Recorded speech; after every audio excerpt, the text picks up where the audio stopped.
नमस्ते दोस्तों। आज मैं आपको बताऊंगा कि कैसे एक वैलिड ईडब्ल्यूएस सर्टिफिकेट को, वो सर्टिफिकेट क्योंकि क्रूशियल डेट के बाद का था लेकिन valid year and financial year जो चाहिए था वही था, और उसका जो लैंग्वेज था इंग्लिश के जगह पे हिंदी था। इसके वजह से कुछ नॉलेजलेस लोगों ने जो डीवी में बैठे हुए थे उसको रिजेक्ट कर दिया और कैंडिडेट को जबरदस्ती यूआर में डाल दिया, जहां पे एसएससी खुद बोलता है कि सर्टिफिकेट कोई भी लैंग्वेज में एक्सेप्ट होगा, और अगर वो क्रूशियल डेट के बाद का भी है और valid year and financial year जो चाहिए वो सेम है तो वो सर्टिफिकेट भी एक्सेप्टेड होगा। मैंने वीडियोस में भी उसका प्रूफ दिखाया है पहले। इवन आज 3 साल से मैं भी वही चीज़ बोलता आया हूं, लेकिन कुछ लोग ऐसे होते हैं जो डीवी में बैठे होते हैं, उनको कुछ प्रॉपर नॉलेज नहीं होता और वो लोग बिना जाने उसको रिजेक्ट कर देते हैं। इवन जब उसको प्रूफ भी दिखाया गया कि एसएससी इस चीज को एक्सेप्ट करती है तो उसको भी इनका ऑडासिटी इतना ज्यादा है कि उसको भी ये लोग एक्सेप्ट नहीं करते। जो रिक्रूटिंग एजेंसी है जब वो खुद एक्सेप्ट करती है कि ऐसे सर्टिफिकेट को एक्सेप्ट होना चाहिए, ये लोग उसको भी नहीं मानते। दरअसल एक डीवी हुआ दोस्तों 14 नवंबर को। एसएससी जीडी का एक कैंडिडेट है सौरभ शर्मा, जो सिलेक्ट हुआ था, उसने ईडब्ल्यू सर्टिफिकेट जो प्रोड्यूस किया वो क्रूशियल डेट के बाद का था लेकिन valid year financial year same था। और उत्तर प्रदेश का कैंडिडेट है, उसका सर्टिफिकेट जो है वो हिंदी में था। और आप सभी को अगर पता नहीं है तो मैं बता दूं कि उत्तर प्रदेश का जो क्राइटेरिया है और सेंट्रल गवर्नमेंट का जो क्राइटेरिया है सेम है। मैं बहुत बार ये चीज़ बोल चुका हूं कि क्राइटेरिया इंपॉर्टेंट होता है ना कि लैंग्वेज, लेकिन इन लोगों ने उसका रिजेक्ट कर दिया। कैंडिडेट को एक्चुअली पहले से भनक लग गई थी ऐसी प्रॉब्लम्स हो सकती है, तो उसने क्या किया, एक आरटीआई का रिप्लाई जो एसएससी को किया गया था उसका कॉपी वो उनके पास लेके गया, बस ये प्रूव करने के लिए कि एसएससी इसको एक्सेप्ट करती है। लेकिन उन लोगों ने उसको भी नहीं माना। पहले तो मैं आपको आरटीआई का रिप्लाई दिखा देता हूं क्योंकि बिना प्रूफ कुछ भी नहीं हम लोग बता सकते। एसएससी खुद एक्सेप्ट कर रही है कि हिंदी लैंग्वेज में होने के बाद भी वो एक्सेप्ट होना चाहिए। इवन अगर क्रूशियल डेट के बाद का भी है, एज पर नोटिफिकेशन जो मांगा है, मतलब valid year and financial year जो मांगा है वो अगर सही है तो उसको भी एक्सेप्ट होना चाहिए। मैं आपको पहले वो आरटीआई के रिप्लाई दिखा देता हूं, फिर इसके ऊपर बात करेंगे। तो दोस्तों देखिए, ये स्टाफ सिलेक्शन कमीशन इलाहाबाद को किया गया एक आरटीआई जो अगस्त 2022 में की गई थी, और उसके बाद ईडब्ल्यूएस सर्टिफिकेट के एक्सेप्टेंस रूल्स में कोई भी चेंज नहीं हुआ।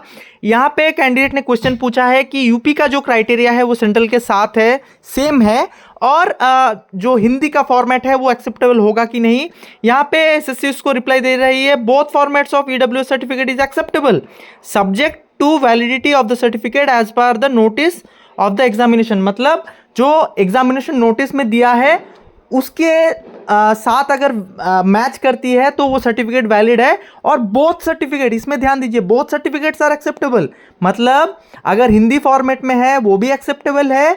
और दूसरा जो क्वेश्चन यहाँ पे कैंडिडेट ने पूछा है कि EWS certificate is issued after the crucial date is acceptable और नॉट, यहाँ पे भी रिप्लाई आ रहा है it is acceptable subject to the validity as per notice of the examination. मतलब एग्जामिनेशन नोटिस में जो मांगा है, मतलब मान लो 24-25 का मांगा है या 25-26 का मांगा है, जो नोटिफिकेशन में जो मांगा है अगर उसके अकॉर्डिंग ठीक ठाक है तो वो भी एक्सेप्टेबल है। यहाँ पे खुद एसएससी इस चीज़ को मान रही है।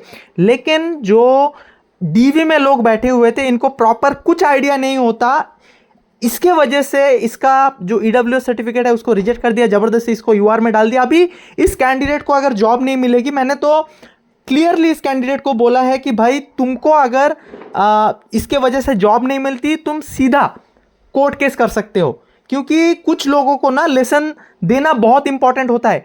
आज भी ज़्यादातर जगह पे ईडब्ल्यूएस में लैंग्वेज का या फिर क्रूशियल डेट का जो प्रॉब्लम है नहीं हो रहा है, छोटे मोटे कुछ जगह पे हो रहे हैं, लेकिन इन लोगों को बताना जरूरी है कि जो चीज़ आप कर रहे हैं वो गलत है, और सही चीज़ को इंप्लीमेंट करने के लिए ऐसे केसेस दोस्तों होना चाहिए। मैं तो बार बार ये चीज़ बोलता हूँ। मेरा दोस्तों ये वीडियो बनाने का मूल उद्देश्य यही था कि कुछ भी अगर आपके साथ गलत होता है और उसके वजह से आपका अगर सिलेक्शन नहीं होता, मैं तो बोलूँगा सीधा कोर्ट जाओ, क्योंकि आपके अधिकार का हनन अगर होता है तो कोर्ट ही उसको बचा सकती है। हाँ, पहले आप ट्राई करो कि उनको समझाने के लिए कि प्रॉपर रूल्स क्या है। अगर सारा कुछ शो करने के बाद भी वो लोग नहीं मानते तो कोर्ट ही आखिरी रास्ता होता है। और मैंने बहुत सारे वीडियोस भी बनाए हैं कास्ट सर्टिफिकेट रिलेटेड, और सारा कुछ एज पर एसएससी रूल है, आप लोग पुराना वीडियोस भी देख सकते हैं। उसके बाद भी चीज़ें अगर सही से नहीं चलती है तो आपको अपोज करना बहुत इंपॉर्टेंट होता है। तो एक जागरूकता फैलाने के लिए दोस्तों मैंने वीडियो बनाया कि ताकि नेक्स्ट टाइम अगर आपसे कुछ गलत हो जाए, आपका कैंडिडेचर अगर खतरे में पड़ जाए, तो आप भी कुछ स्टेप ले सकें।